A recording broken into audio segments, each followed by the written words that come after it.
Ableton Simpler device? Well, in my opinion, it's the most useful device in Ableton. I know that's a big call to make, so today we're going to be diving into the world of Simpler. But before we do, if you want any free music production resources, you know where to go. Go check out the free download link in the description.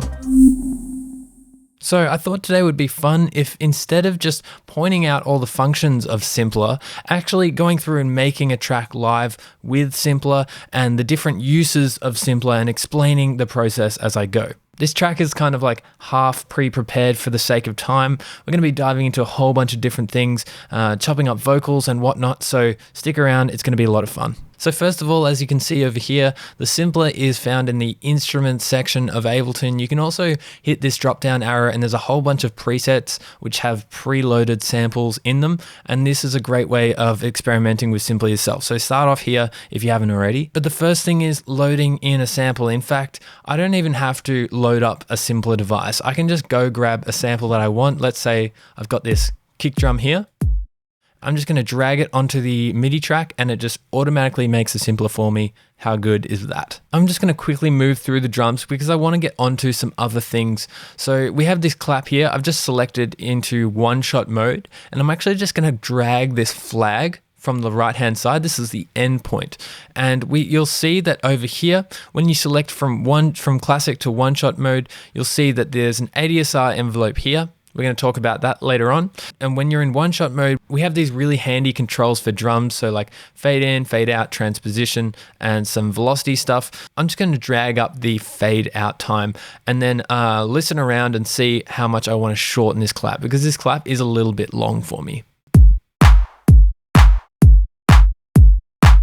And the next one is this hi-hat, and this is a great example of one of my most useful things with Simpler, and it's simply just dragging this sustain down. So they've really intelligently set the decay to 600 milliseconds, which is very, very handy for drums, especially hi-hats. And so I've got this hi-hat and it's quite open.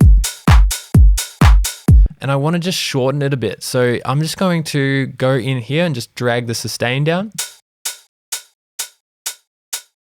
And you can see how that really nicely shortens it. Great. So if you want it to be more technical, you can go into the controls and actually look at the amplitude envelope. And then you can play around with the decay as well to get it exactly where you want. But I'm just going to keep it on 600 milliseconds and actually just drag this sustain down just a little bit. So next we're moving into slicing and I have this 16th hi-hat loop. It's at 80 BPM, so it's quite slow, but have a listen. And so I'm just going to drag it onto this MIDI track again and hit the slicing mode and zoom in a bit. So now you can see that each transient has been sliced up into different sections and we can trigger each one of these sections completely separately from each other. So how you're going to do that is you're going to have to hit a MIDI note, but it starts from C1. Not C3. So when we're hitting the C1 key, that's hitting this first one, and you can see that now I can trigger all of these tracks in here. So I'm just going to go through here and actually just chromatically make some notes like this and then duplicate them over. And this will trigger this hat loop, which was 80 BPM, now in the tempo of the track that we have here, which is 128 BPM. So it's much quicker. And I'm actually just going to increase this fade out amount. And you can see that it'll make it a little bit more choppy as well. So far it sounds like this. So next up, we're going to be using a bongo loop and I'm going to be warping it into time into this track. So I've got this loop and I'm just going to play it and it sounds like this. So firstly, I'm just going to shorten the length of this as well. So I just want this little section and I think I know where I'm going to trigger it. And secondly, we can see that this is actually in 125 BPM and our track's in 128. So it's going to drift a little bit and I want it to be sort of warping in time. So the great thing about Simpler is it has a warp function with it, and Ableton's warping is so powerful, and it's great that we can use Ableton's warping feature within this sampler. So it's really simple, and as soon as I hit warp, it's going to put it into time with my track. So the next thing I'm going to do is just input a note, and I think I want to trigger it maybe here. And then next, I'm going to put it into one-shot mode, and this will make it so that this MIDI note is going to trigger this whole section of audio, and this section of audio is now warped into my track, so it's going to be in time as well. So have a listen to this.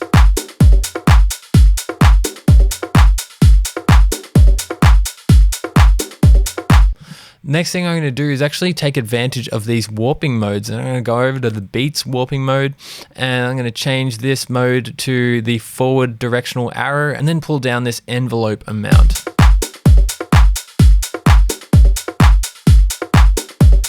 So next I'm just going to make a slight variation in the second bar and hit duplicate, and I'm going to delete this MIDI clip and make another one in this second bar here, and then go back into here, and I'm actually going to just isolate this one hit here and unwarp this. And so I'm actually going to also maybe sort of pitch it down a bit, but I got to try and figure out where I want it. So I think it might sound good here.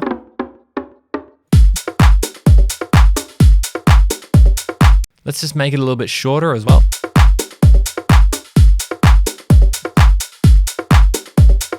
Great, so now we've learnt a little bit about how we can use the one-shot mode and the warping mode to just warp loops into time, into groove, into your tracks. So next I've got this sample here. And it's great because it's a singular string note, and this allows us to play stuff like chords in the actual sampler itself. So I've actually pre-prepared some MIDI notes here earlier, and it's just a basic chord progression. It sounds like this.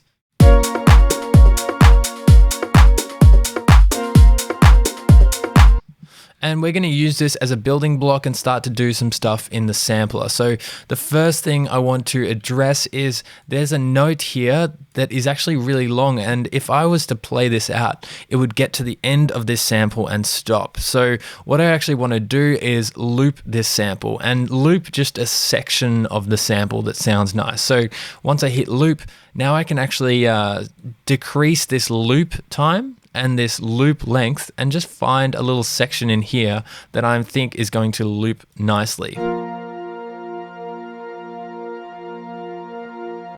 So that is perfect. It's really hard to discern that it's actually looping. It just sounds like it's being sustained.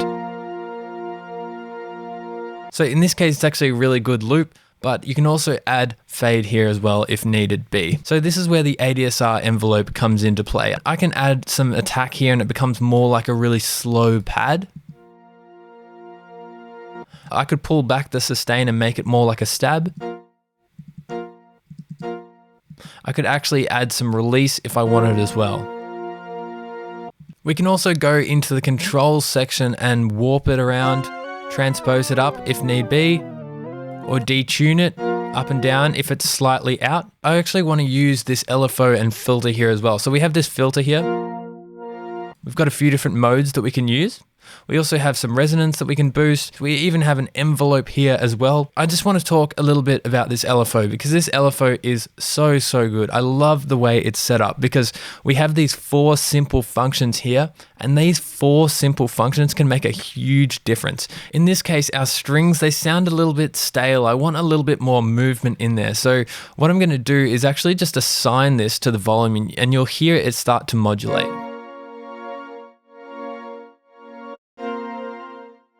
So I'm just going to pull that back. I actually want to assign a bit to the pitch as well, so it sort of wobbles around. I can even assign it a little bit to the filter, maybe even a little bit to the pan. Let's see how that goes.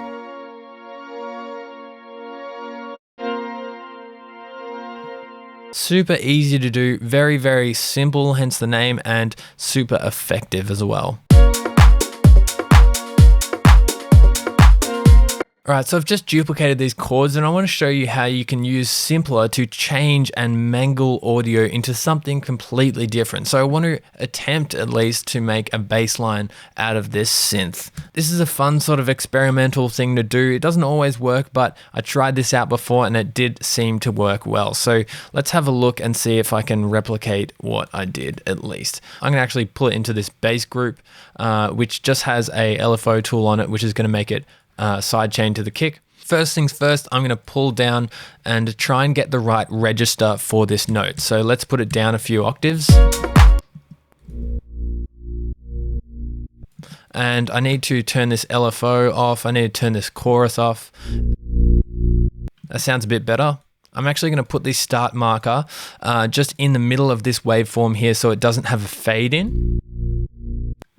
And then I'm actually going to change the filter mode to something a little bit different and boost the drive a bit.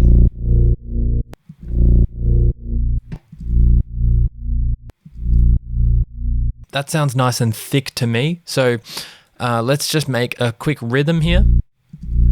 And I'm just going to solo it with the kick as well. Maybe something like this. Maybe like this.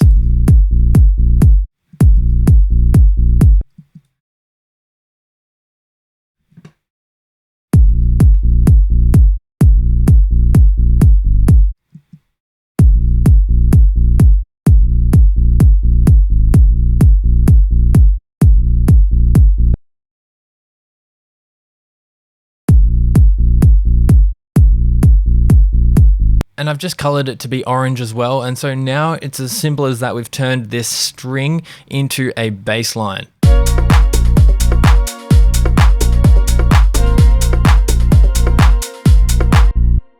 And so lastly here, we're going to do a little bit of vocal manipulation. I've just dragged in this sample here. So the trick to vocal manipulation is you want to find a word or a sound that has a nice pitch to it. So I think this one has a pretty constant pitch, which is nice. And let's use this and try and make something out of it. So I'm just going to trigger my loop to turn on here and sort of just play around to try and find a nice looping section of this vocal.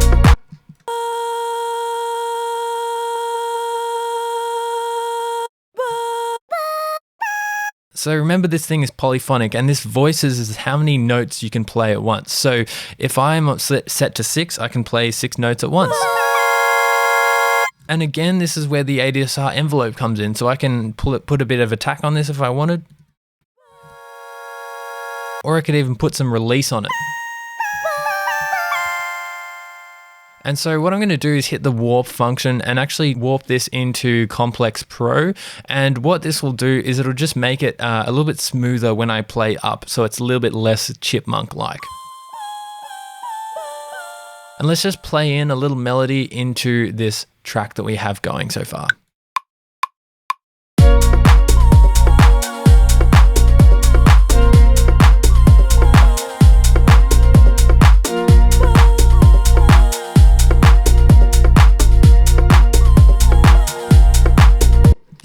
So it's actually a little bit delayed, and that's because of the start marker here.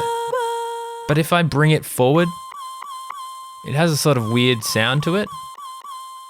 So I'm just going to leave it there. And what I'm actually going to do in this case is put the track delay, I think maybe around about -40 might be good. So maybe if we just quantized this, and I think this last one wasn't too bad.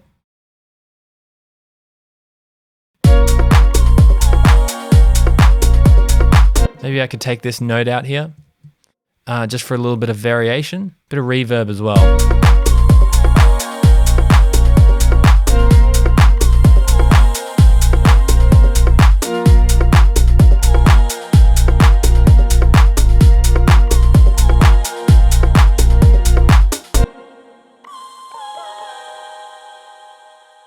I've sort of turned what was a vocal into what is now a really ethereal sort of mallet pluck sound, which is providing a really nice ambience.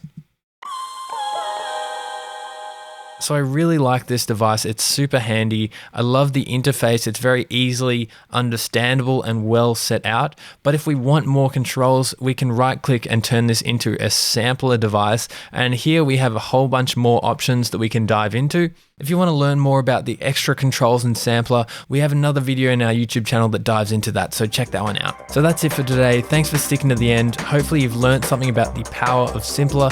If you have enjoyed the video today, remember to like and subscribe to the channel. Otherwise, thanks for hanging out, stay safe, and I'll see you in the next one.